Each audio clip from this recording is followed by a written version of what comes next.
तो सभी का स्वागत है आपके अपने चैनल स्वरान एकेडमी क्लासेस पर। यहाँ हम आपको बताएंगे नीट यूजी फॉर्म जो कि आ चुका है। उसमें सबसे इम्पोर्टेंट बात है कि आप जो परीक्षा देंगे वो किस माध्यम से देना चाहते हैं।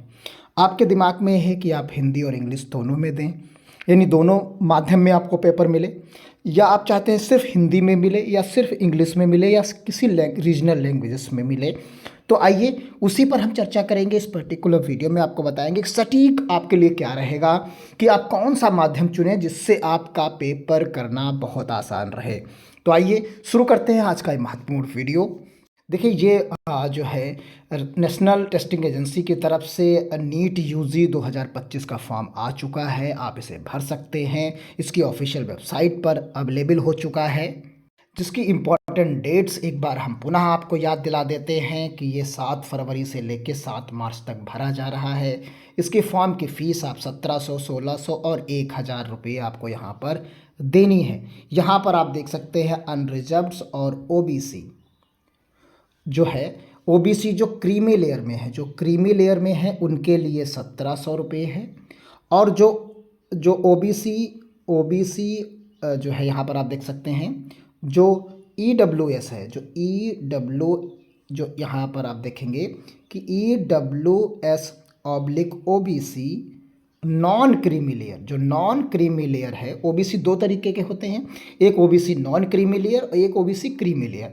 तो जो नॉन क्रीमी लेयर हैं उनको 1600 रुपये देना पड़ेगा, और जो क्रीमी लेयर में ओबीसी आते हैं वो अनरिजर्व्ड के तरीके से होंगे और उन्हें जो है यहाँ पर 1700 देने होंगे और यहाँ 1600 रुपये देने होंगे। तो ये क्लियर है, आप चीज़ों को समझ गए होंगे। अब आइए जो अपने मेन टॉपिक पर आते हैं। सबसे इंपॉर्टेंट है ये 3.5 sections medium of question paper. इसे आपको बहुत सटीक तरीके से समझना है और देखना है।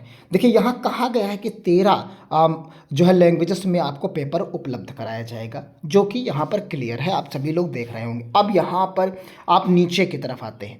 अगर आपने इंग्लिश का जो है ऑप्शन सेलेक्ट किया, वहाँ जो ऑप्शन है आपने इंग्लिश का अगर ऑप्शन सेलेक्ट किया कि हम इंग्लिश मीडियम में एग्ज़ाम देंगे, तो आपको सिर्फ पूरा का पूरा पेपर इंग्लिश में ही मिलेगा। यानी अगर आपने इंग्लिश को सेलेक्ट किया तो आपको सिर्फ और सिर्फ इंग्लिश ही मिलेगा। इसके अलावा कोई उसमें दूसरी लैंग्वेज उस पेपर क्वेश्चन पेपर में बुकलेट में नहीं लिखी होगी।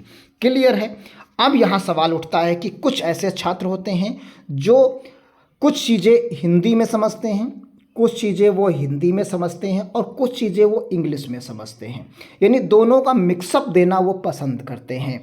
अगर वो हिंदी और इंग्लिश दोनों का देना पसंद करते हैं कि उनका पेपर दोनों लैंग्वेजेस में आए, तो उनके लिए सबसे बेहतर विकल्प है कि वो हिंदी, यानी candidate opting for Hindi would be provided with the bilingual test booklet in English और हिंदी।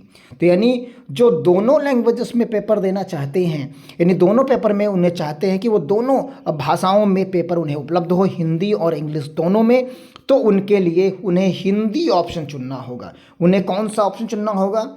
उन्हें हिंदी ऑप्शन चुनना होगा। उन्हें फिर इंग्लिश ऑप्शन नहीं चुनना होगा। तो वो हिंदी ऑप्शन चुने, तभी उन्हें बाइलिंगुअल टेस्ट यानी बुकलेट हिंदी और इंग्लिश दोनों में मिलेगी। क्लियर है। तो यानी अगर आप कुल मिलाकर सीधा सा मतलब आप समझ सकते हैं, अगर आप कोई रीजनल लैंग्वेज चुनना चाहते हैं, आप देखिए जो यहाँ पर रीजनल लैंग्वेजेस दी गई हैं, आप इसे छोड़ दीजिए इंग्लिश को। इसके अलावा जितनी भी यहाँ पर लैंग्वेजेस दी गई हैं आप उन्हें देखिए। वो सारी की सारी लैंग्वेजेस में अगर आप चुनते हैं अपनी रीजनल लैंग्वेजेस में, तो साथ में आपको क्या मिल जाएगा? इंग्लिश में भी क्वेश्चन पेपर मिल जाएगा। समझ गए आप?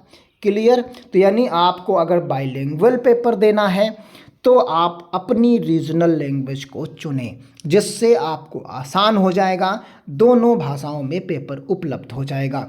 अन्यथा की स्थिति में अगर आपने इंग्लिश को चुना तो सिर्फ और सिर्फ इंग्लिश में ही पेपर आपको मिलेगा। क्लियर है।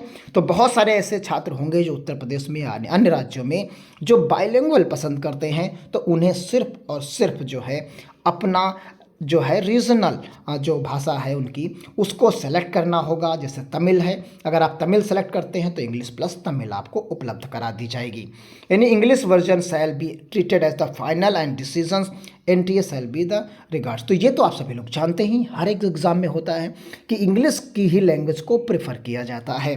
तो यानी कुल मिलाकर आप समझ गए होंगे पेपर का जो क्वेश्चन पेपर का जो माध्यम है प्रश्न पत्र का, वो आपको कौन सा चुनना है, आपके लिए कौन सा बेहतर रहेगा, इस पर ये वीडियो उपलब्ध था। तो उम्मीद करते हैं अगर वीडियो आपको सही जानकारी लगी, सटीक लगी, तो कमेंट बॉक्स में ज़रूर बताइएगा, लाइक करिएगा, शेयर करिएगा। यानी आपको कौन सा पेपर चुनना है, अगर आप सेलेक्ट करना चाहते हैं, बाइलिंगुअल देना चाहते हैं, तो आप अपनी रीजनल लैंग्वेज को चुनेंगे, जिससे आपको इंग्लिश के साथ, आपकी भाषा के साथ साथ आपको इंग्लिश में भी पेपर उपलब्ध हो जाएगा। और अगर आपने केवल इंग्लिश चुना तो सिर्फ और सिर्फ इंग्लिश में ही पेपर उपलब्ध होगा। धन्यवाद। जय हिंद, जय भारत।